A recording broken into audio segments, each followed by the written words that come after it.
Hi, this is Kevin from Hideaway Homestead. We're going to be talking today about beekeeping. We're going to be talking mostly about beginning beekeeping and show a little bit of the things that you're going to need to get started in beekeeping. So I was going to go over some of the tools and some of the things that we use to do beekeeping. So we'll get started with that. First thing you're going to need to have is a veil and a hat. And this is one we use. You can get these online at beekeeping supply places. You'll need this, and you will need some kind of a jacket or a shirt or something like that. When we first started, we just used a regular long sleeve light colored shirt. You don't want to use something dark, because if you do, the bees think it's a bear and they're going to come after you. So what we usually use is just a shirt like this. It's just a button up cotton shirt, and we use that and it works out just fine. The other thing you're going to need is a pair of gloves. These are beekeeping gloves, and they have vents in them so that it's comfortable when you're in a hot area like we are in Florida. And these are leather gloves, and they go all the way up to your elbows, and it protects your arms, keeps the bees from stinging you. So those are the three main things that you're going to want to have. You're also going to need some kind of what they call a hive tool. This is one of the hive tools that we use. And again, they come in different colors and different styles. We have two of them. Okay, the other tool that we use, it's a hive tool also, but it's called a J-hook. They get the name from this piece on this end right here. What this does is whenever you're opening the hive to look at the frames, to check the honey or to check for bees or whatever, you can hook this little hook underneath the end of the frame inside the box and pull back, and it'll lift that end of the frame up so you can get it out easier. I like this one. It's my favorite. I've used both, and we have both obviously. Okay, so one of the other things you're going to have is a smoker. This is the smoker we use. And it's got the little bellows on the back here. When you buy it, it comes with a little cork to plug it. And whenever you're not using it, if it's still lit, you'll want to have one of these. So you can plug it up, and it makes the fire go out sooner. It's got the bellows here. That's pumping it. Okay, so pretty much what you do is you open the smoker by pulling this up, and like this. And then inside you've got your lighter fuel. You can use several things to light this with. We happen to like to use the hay. We have an abundance of it, but since we have animals, we've got lots of it around. And so you can use hay to light it with. What I usually do is take a little piece of newspaper, just tear up a small piece of newspaper, crumple it up, stick it in the bottom of the smoker, use one of these lighters, and light the newspaper on fire. And once it gets going pretty good, then I just get a little bundle of hay and roll it up. And this is the hay that we keep. I keep it in a bucket so that I can carry it down to where the bees are, and just get a small handful of the hay, like so, and then just stuff this down inside the smoker, and then start packing it in with your hive tool. And as you're packing it, you want to pump the smoker, the bellow, to get the air flowing from the fire. And that gets it lit. So then the newspaper will catch the hay on fire, and once it gets smoking real good, you can just keep packing it in, and then you close this and keep pumping, and it will light. One of the other things you can also use for that is this, and it's a paper fiber. They sell this, and you can get this from beekeeping supply houses. You can use this in the same way you would a piece of newspaper. You just light it, put it in the bottom, and keep putting the hay in there until it lights. Another thing that we use is wood pellets. They come in like this. I just happen to have these in a coffee can. Easy to transport. They're just wooden pellets. And you just, same thing. And once you get your fire started in the bottom of the smoker, you just dump a bunch of these pellets in there. They'll catch fire and start to burn. And then you've got your smoker. So whatever fuel you decide to use for the smoker, you want it to be something that doesn't burn real hot. You want the smoke to be what they call a soft smoke, because if the smoke is too hot, you'll burn your bees. And believe me, you don't want to burn your bees. So that's not a good thing. So you want it something like that that's going to be a nice cool smoke coming out of the smoker. And usually what you do to figure that out is once you get it lit and you've got smoke coming out, is put your hand in front of it and just blow the smoke out. If the smoke feels cool against your hand, then it's going to be cool for the bees. So then you should be okay. One of the things we use, and I think I showed this a second ago, is one of these lighters. And these are just the lighter that you use to light grills and whatever. I like these because it has this long thing on it and I can reach down inside the smoker with it and light it without having to use a lighter or a match or something to burn your fingers. One of the things that I do that I've found that works out for me is whenever I'm finished using the smoker, this thing is still hot and it's still burning in there. If you have some place that you're keeping it and there's wood around, maybe a wooden floor inside of a shed or something like that, you don't want to catch your shed on fire. So what I have done is I've gotten one of these little cans like this. You can get these from the local hardware store. Rural King carries them, Tractor Supply, wherever. Has a lid. Looks like a small garbage can. And whenever I'm done with the smoker, I just set it right down inside here. Put the lid on it, and it goes out on its own, and you don't have to worry about setting your house on fire, or your garage, or wherever you're keeping the smoker. This is a couple of the beehives that we have out here. Thought I'd just give you a close-up of them and see what they look like. This is our setup. And you can see a couple bees coming and going inside the hive right there.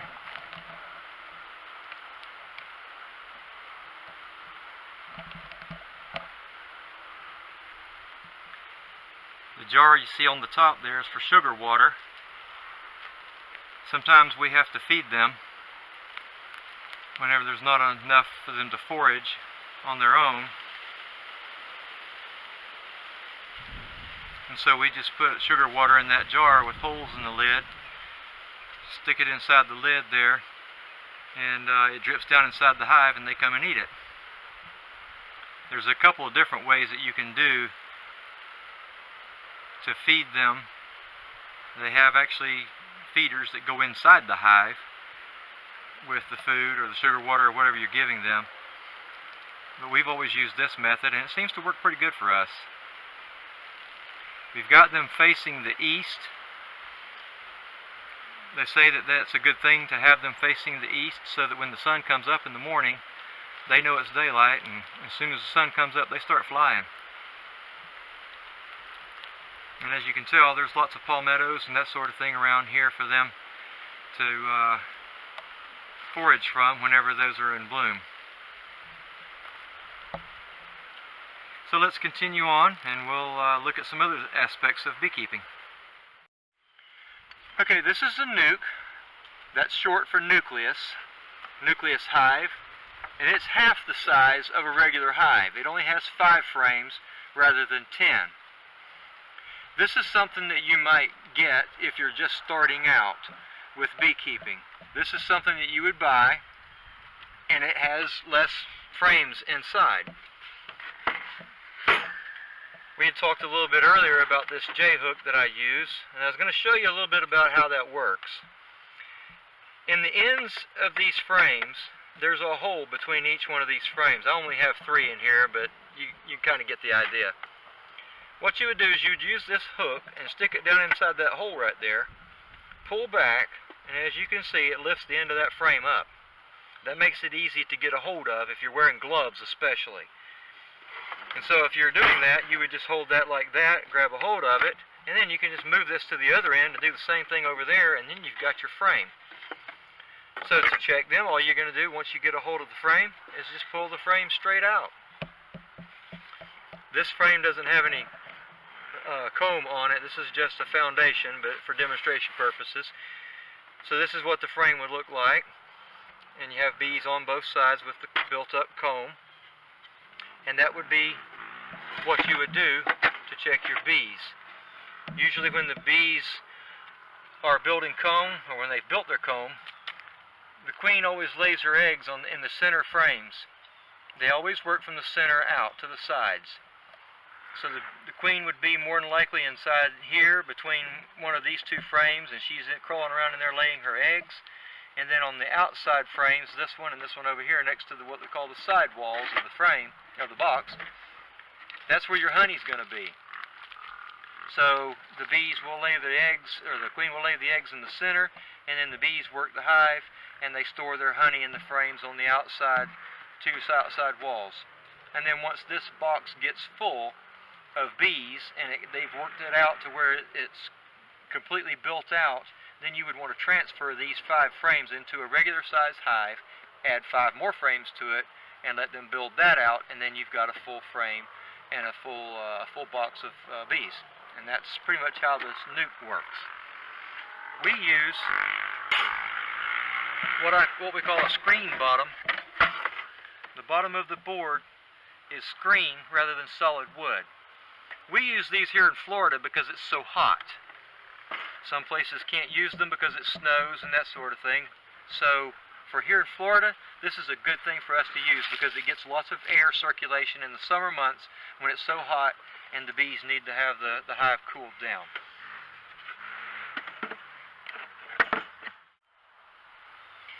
Now we're going to talk a little bit about a queen excluder.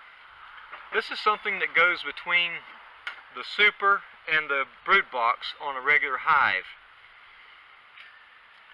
These little slots in between here are so small that the queen bee cannot get through here. So we would put this in between the 2 boxes, and the queen would be down in the lower box in the brood box, and on top of this will be your super, which is where all the honey is stored.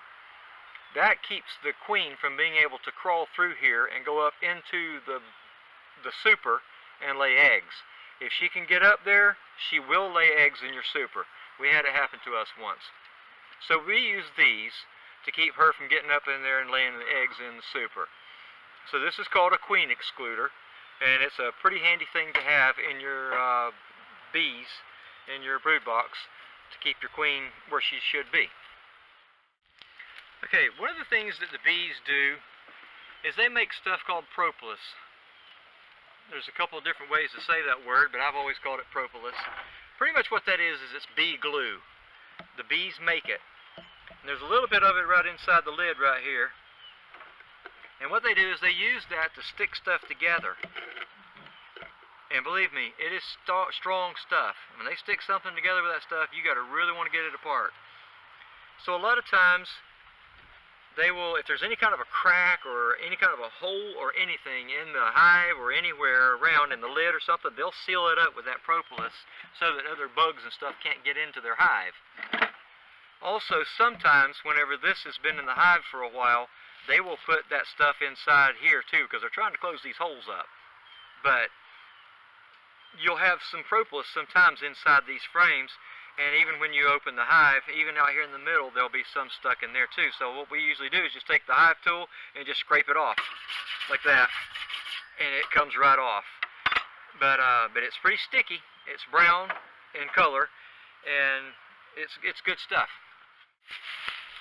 We're going to look at some of the components of a beehive. This down here is what they call the bottom board. This area right here is what they call the front porch.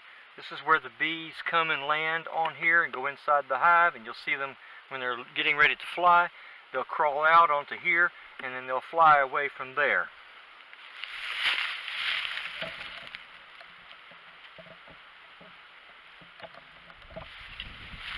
This right here is the lid, and as I talked about a little bit earlier, this is a jar that we use to put sugar water in. It's just a jar with a metal lid, and we punched 3 little holes in it so the sugar water can come out.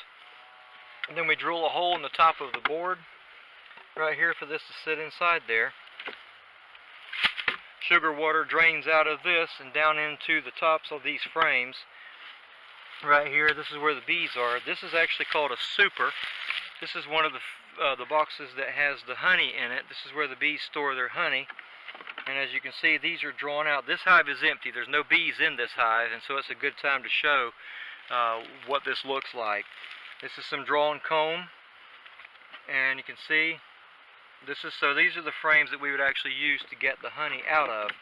When they first start out, when we first put these frames in the hive, if if I can get this out, I can show you. This one here is what we call foundation. It's just a piece of plastic, and then there you can see this one here. The bees had just started to draw this out, and they didn't get to finish it. So we'll just use that again. So this one here, and this is about halfway drawn out. This one here has got a little bit on it as well.